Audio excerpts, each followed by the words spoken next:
What you want, when you want it, where you want it. This is The Mesh.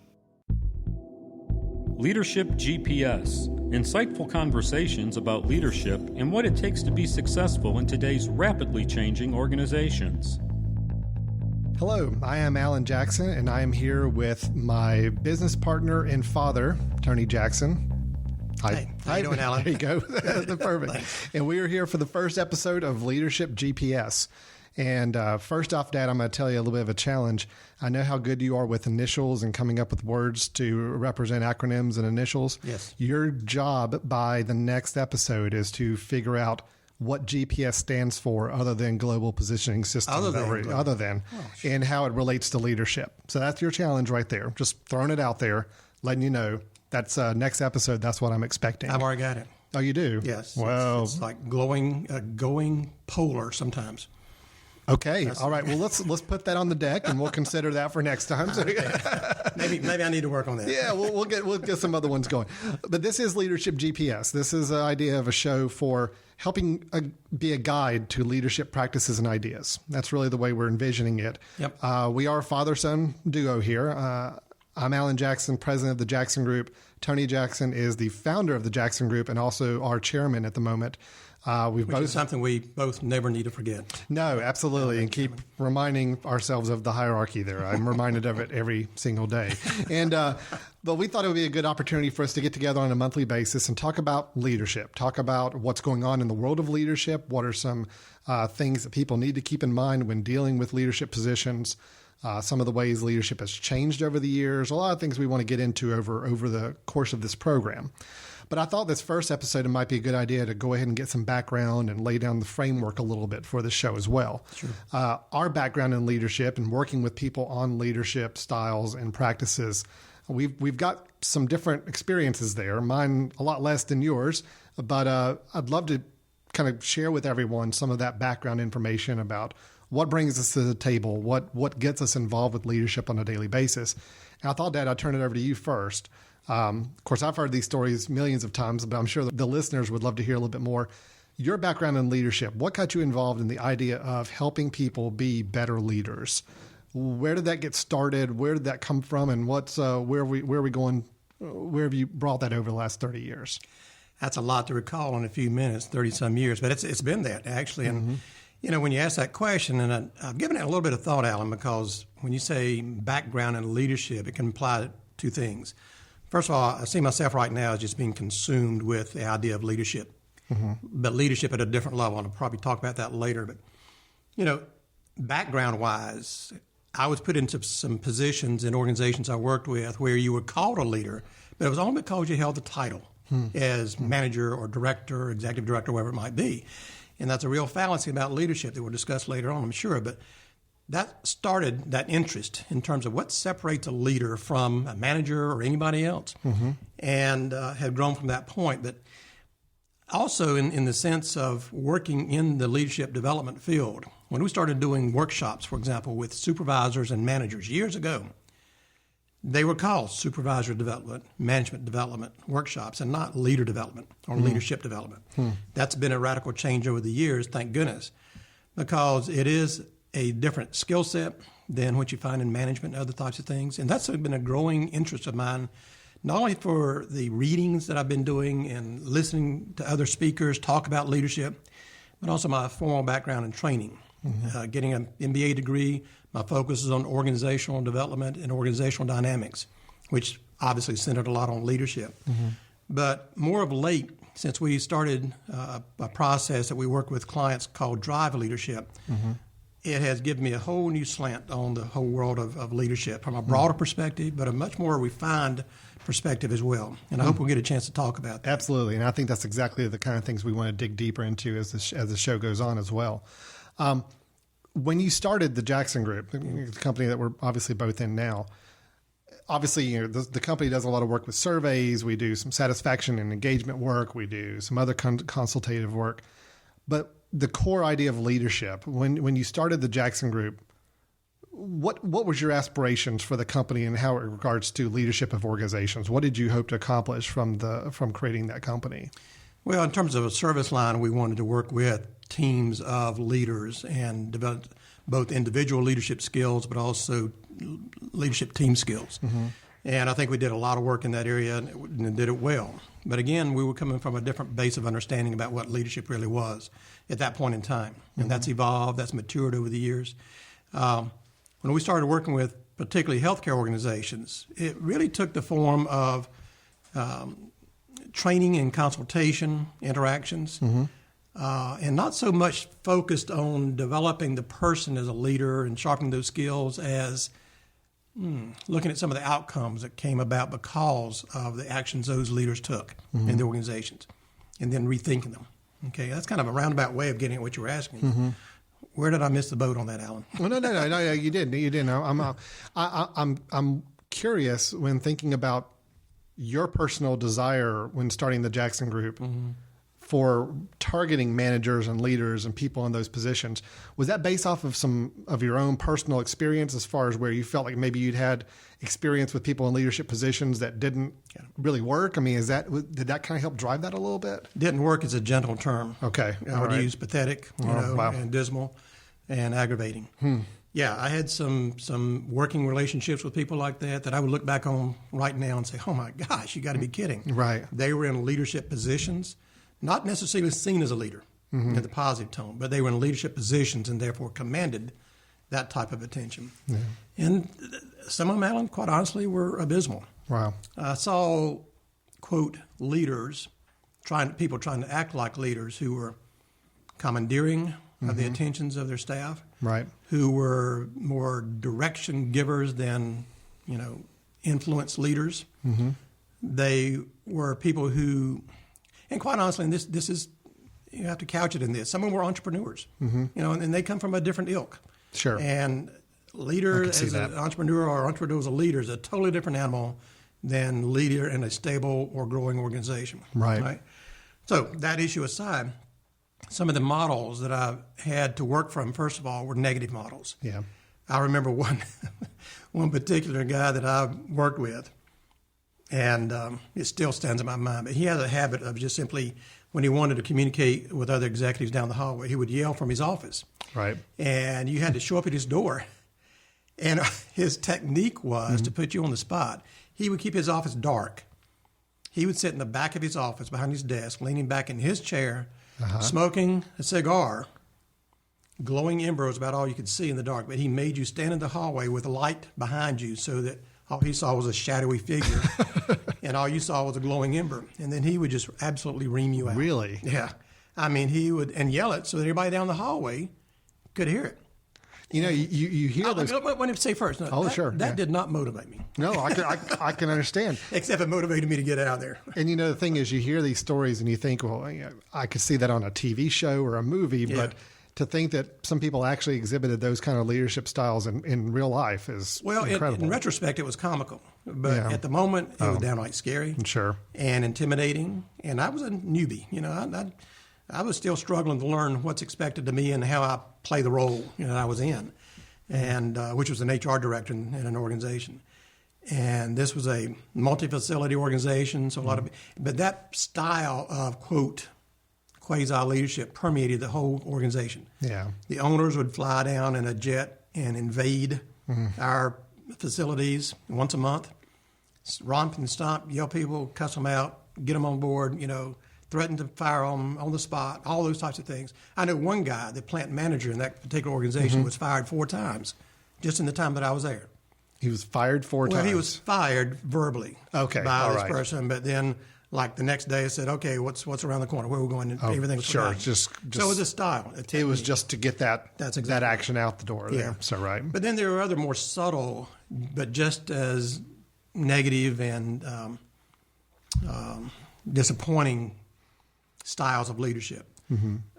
For example, people who head organizations or at department heads who know absolutely no communication skills, have no polish in that. Yeah. They don't maintain eye contact. They don't say things with importance to people so they get the message. They don't understand that just because I've said it, it's not necessarily understood and well communicated. Sure. They take things for granted. I walked into one department director's office one time, and to put it mildly, this was a very imposing woman. And that's all I'll say about her physique and everything. She was very imposing. Sure. And I walked in there to give her some feedback about what I was picking up in the department that I thought we needed to talk about because it's not favorable to her. She walked in, I walked into her office, which was a very cluttered, very disarray office. She said, close the door, Tony, have a seat. And then immediately she picked up a baseball bat in her hand, threw her leg up on the table, which was not a pleasant, sight, and started thumping the baseball bat into her hand. And she said, now what do you want to talk about? Oh, my gosh. I'm serious.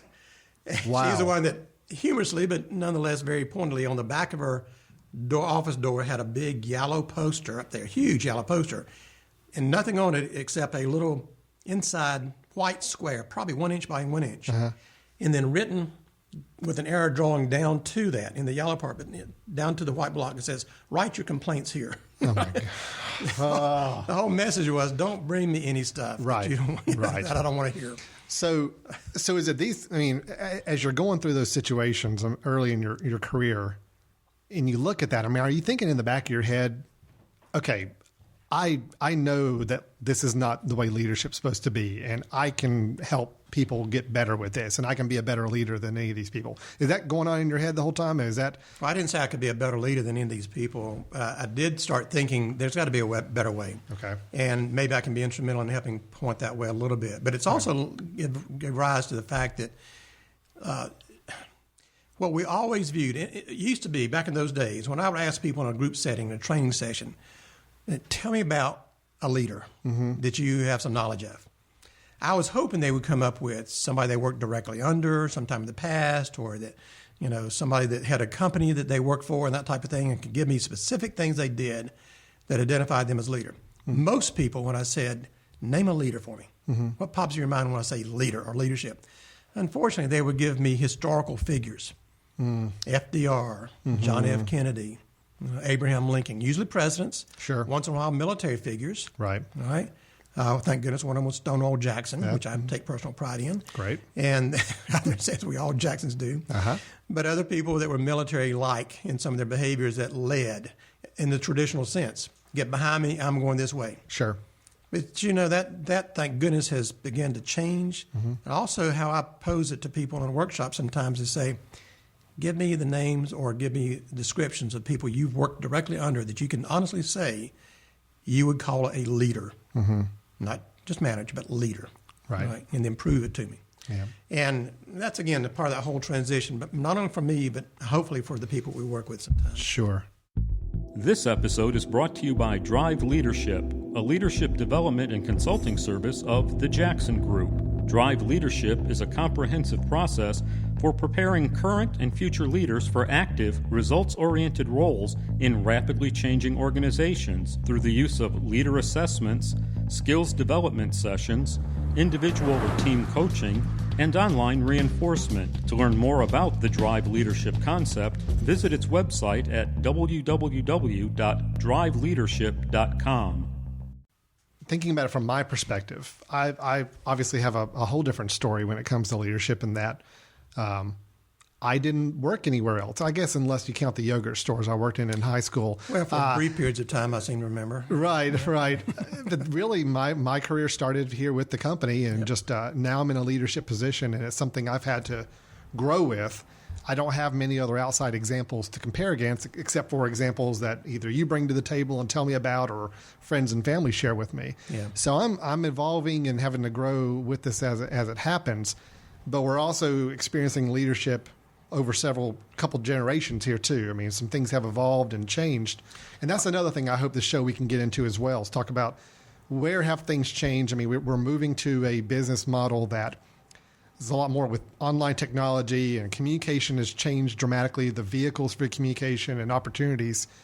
Why is it easier or harder to be a good leader these days? It's something I hope we can get into as we talk as well. I can't wait to get into it. In fact, I'm going to go ahead right now with some of that. But I want to go back to one thing, just to make clear.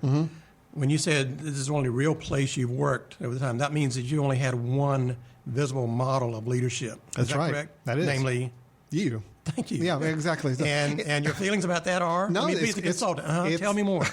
It's good, because I don't think I could be a good consultant to the clients I have if I didn't have a good basis and model to work from myself. My difference is where you had a lot of stories that inspired you. You had a lot of experiences that said, you know what, I can help with this. I can make this better. I can work with people to improve those skills.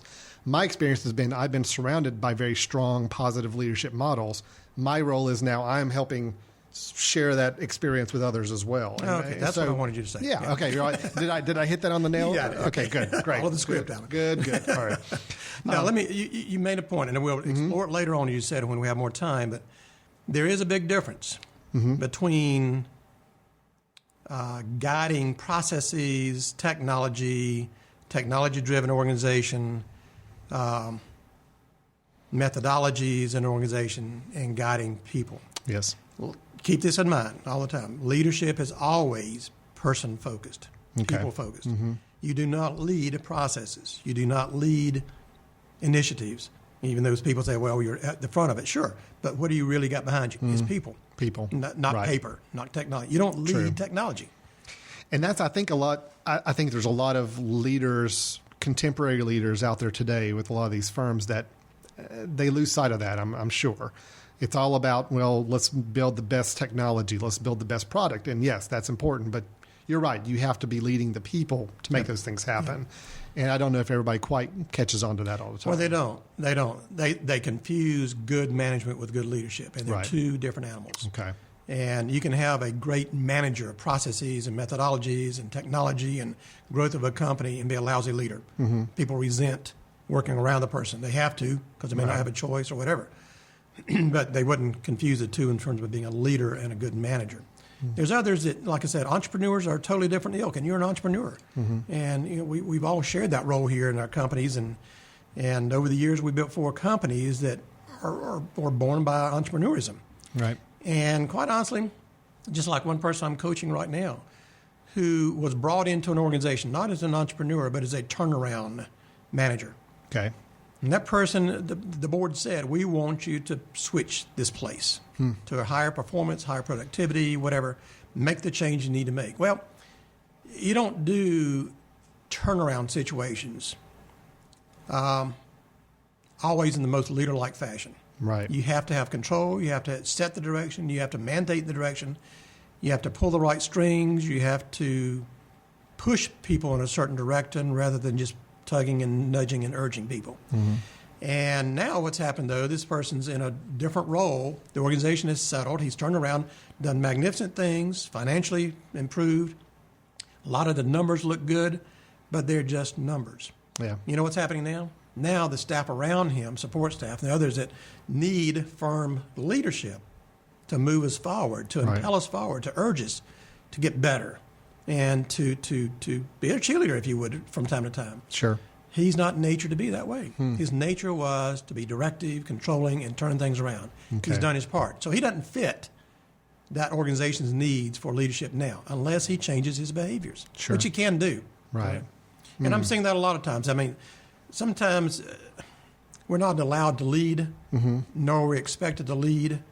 We're expected to change. We're expected to grow and let the pieces fall out where they may. But somewhere along the line, those same people who are doing the charging ahead and changing have to understand that positive leadership is needed at some point. Sure. I wish I had some quotes with me, and maybe we can do that next time. I think that'd be great in future ones. Yeah. I love going back in history and looking at not just bigger than life figures who were leaders, you know, we all say, but digging down a little bit and getting the grassroots level. And I found some 2 stories recently, and they happen to be generals from the Civil War. Okay, that's just a historical fact. Sure. But when they were each trying to implore their troops, both of which, and this was 2 different armies, 2 different times of life, they were trying to implore their armies to get back in the battle and to stay rather than fleeing and running away. Okay. Mutiny was the rule of thumb for both of those. Each of them took a different track. And I just have to read them to you so you can see that. Let's make that something we talk Yes, about next time. we'll make How a they note of did that. it, Right. both of them got desired results, Right. but how they got there was totally different. Totally different Totally approaches different to approach. it. Yeah. Well, one thing, and I think you hit on this a little bit already, and I know my thoughts on it, but as kind of a good overall picture, looking at the concept of leadership over the past 30, 35 years, what do you think is the biggest thing that's changed in terms of how leaders have to operate, or the challenges leaders face. Maybe what is the biggest thing you've seen happen over all that time?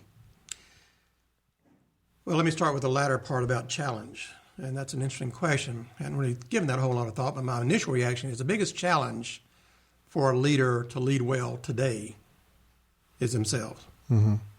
A lot of people just, I despise the thing about, are you born a leader or you grow leaders and all that. It doesn't matter. Mm-hmm. To me, and I think a great consultant once said this, quote, but, I can't remember his name for a moment, but he said something like, a leader is simply a well-intentioned person who does a lot of leader-like things with consistency. That's pretty powerful. Yeah, that is. Do you remember who that no, that I person don't. was, that great consultant? I've heard that before. Oh, is that you? I Is that Tony Jackson? I think it was. Maybe that was. Oh, well, yeah, that's right. Is that because we? Thanks for taking the clue, Alan. Yeah. The tapping to yourself. Was that the hint I was supposed to pick up on? That's right. That's right. I like that. That is good. That's very impactful. Well, powerful. But powerful. but think of the nuts and bolts of that. There's no mystique to being a leader. Sure. It's just a commitment to do the right things at the right time with the right group of people that make sense. Mm-hmm. It is choosing to have a good eye contact when you talk to a person, to be articulate and well-intentioned when you speak. Mm-hmm. It's leader-like to say complimentary things as well as condemning things to people. Right. It is leader-like to remember the techniques of how you sit down and talk to a person about their performance, not just rail at them about their performance. Right. It's leader-like to remember that, sometimes as a leader you have to act abnormally. And I love that type of mindset. Mm-hmm. Leaders are abnormal people when they're doing their jobs really well, because leaders have to choose to do things that don't always come naturally. Right. It's sure. sometimes when you say to a person, well, talk to me through your conversation with such and such, and what they give you is just routine stuff. When you're listening for powerful words to be used to get a message across to people, when you're listening for well-intentioned that, well, I didn't say as much as I listened. A leader knows those differences. And that's one of the things that I think the biggest hurdle is the person themselves and what they bring to that role. Interesting. And remember this too. Leadership is transitory. It is never on once a leader, always a leader. No. Leadership is always situational, and it's always person-based. So what you're saying is, even if somebody isn't born with those inherent skills that you find in a lot of leaders, if people learn the right techniques and practices, they can be a good leader. Oh, yeah. But it is something that they have to keep applying. It's not just all of a sudden, boom, I'm a leader, and everything I do now from here on out is going to be leadership automatically. Perfectly said. Okay. A good summary of that, because I think there's always been this model, as it went back to what I was talking about before. A leader is sending somebody bigger than life that all of a sudden was crowned as leader, and gee whiz, that's what they are. No. It's always situational, led well in that particular situation with those particular people, or did the right leader-like things consistently. And when I find out talking to the groups now and people that I coach and say, describe a good leader for me, what makes them that way, what do?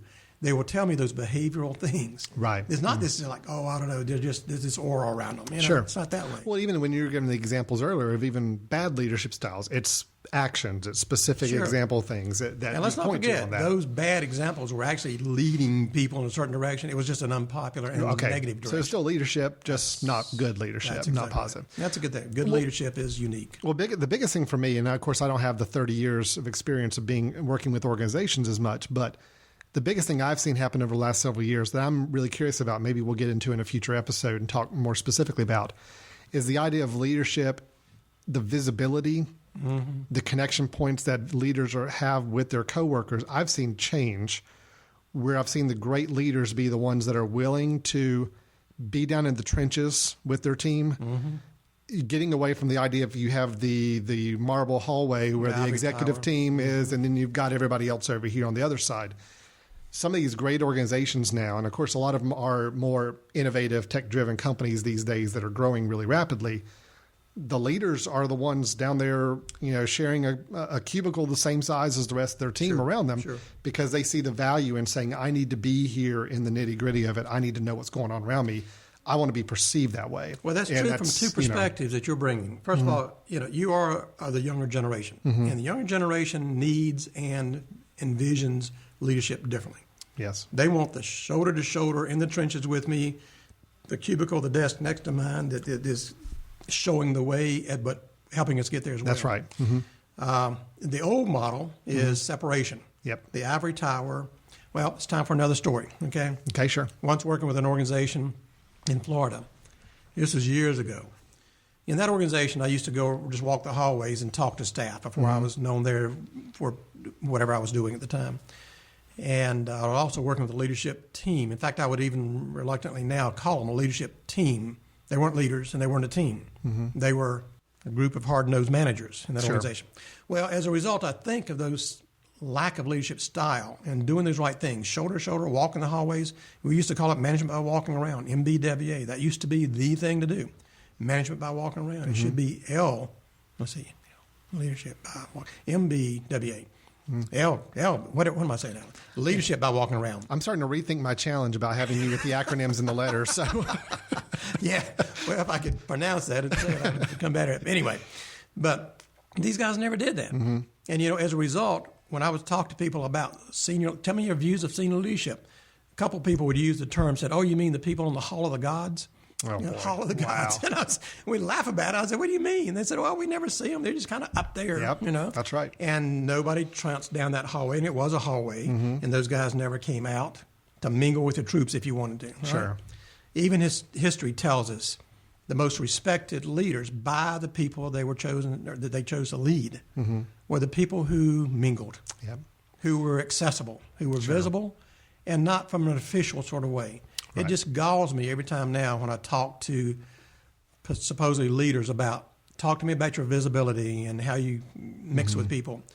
And they make it a structured routine. Well, I walk the hallways about twice a day. From 8:30 to 8:45, I'll go make the rounds around the halls. That's right. Sure. And it becomes a mechanical, rote thing. Right. When there should be no vision of that. That should not be the way it is. Well, and to me, that's the biggest thing I'm watching and noticing with a lot of organizations that I follow and work with is when you have that visibility of leadership, and I think that has changed over the years. I think those companies that are really excelling right now are figuring that out, and I think the more that they have that separation, you start to see that the company starts to falter and fumble because they may have people making those executive decisions up in the top floor of the building, but they're not connected with the people actually doing the work. And that, I think, has been a challenge. I think that's where some of these innovative companies, and I'm thinking, like a Apple, like a Google, some of these other companies that are just the fast-growing companies these days, those executives are down in the trenches most of the time. And I think that makes a big difference. Yeah. It really does. Well, you pointed out before, and you asked me about the differences, and I think that is one of the differences. We're working today with a group of employees, most of us, and we're kind of schizophrenic in how we do it. Sometimes we have leaders in leadership positions who come from a different generation than the people they're leading, and they view the world differently. Hierarchical leadership used to be the norm, the pyramid organization. I think it's because in the 60s and 70s, and that's the very formative stage for me growing up. I was in college in the 70s with the sit-ins and the love beads and the protests and everything else. And there was beginning a railing against authority. And I think as a result, over these intervening 30 to 40 years, 50 years, whatever, is that people expect organizations to be flatter. Yep. Don't rule me by control and authority. Rule me and lead me, motivate me. Right. Be an example. That's right. As opposed to a dictator type of approach. I mean, that's people may argue, and I would invite a lot of the listeners to contact us and say, gee, I disagree or whatever. But, I personally agree with you on that. I think that's a big thing going on. That's the kind of topics, getting really specific into those topics, I think we'd like to do in this show going forward. There's a lot of topics on the table, so many different things we could get into, from communication styles to meetings to delegation to setting examples, motivating people. There's so many things leaders have, those specific skill sets that they need to be building or developing to be better leaders. And I'd love for us to dig into those. Well, I can't wait. Are you going to invite me back? I think so. Okay. We might. We'll see. We'll see how it goes. We'll see how the We'll see how the ratings go for this first episode. Thank you, son.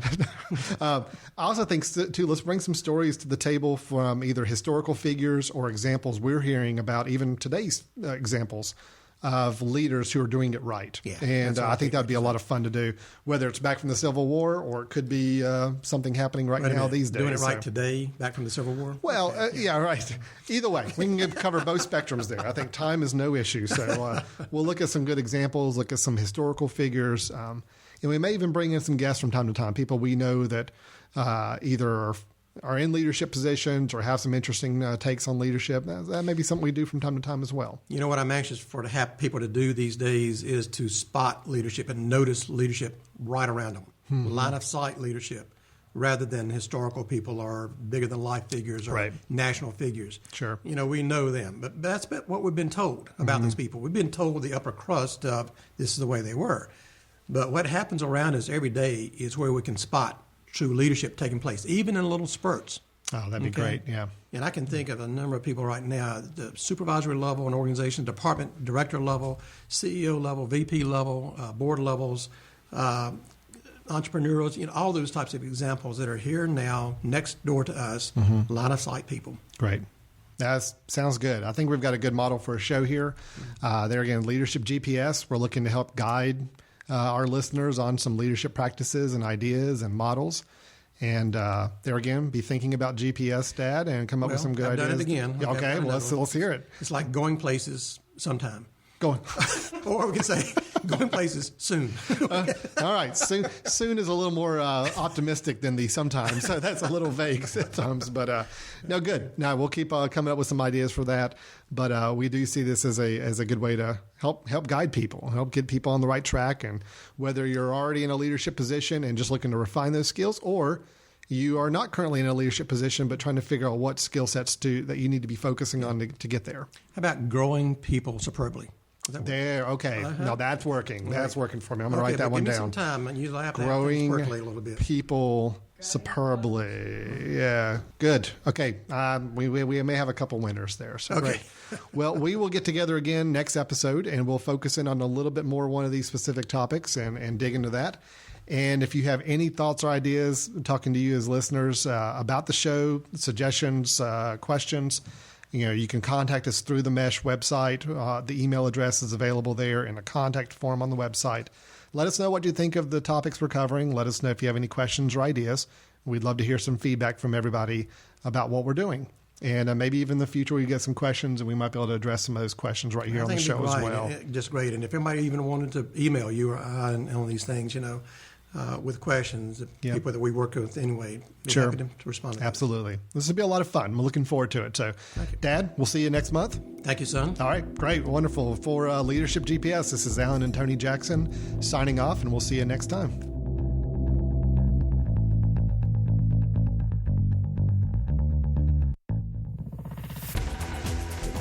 You've been listening to The Mesh, an online media network of shows and programs ranging from business to arts, sports to entertainment, music to community. All programs are available on the website as well as through iTunes and YouTube. Check us out online at themesh.tv. Discover other network shows and give us feedback on what you just heard.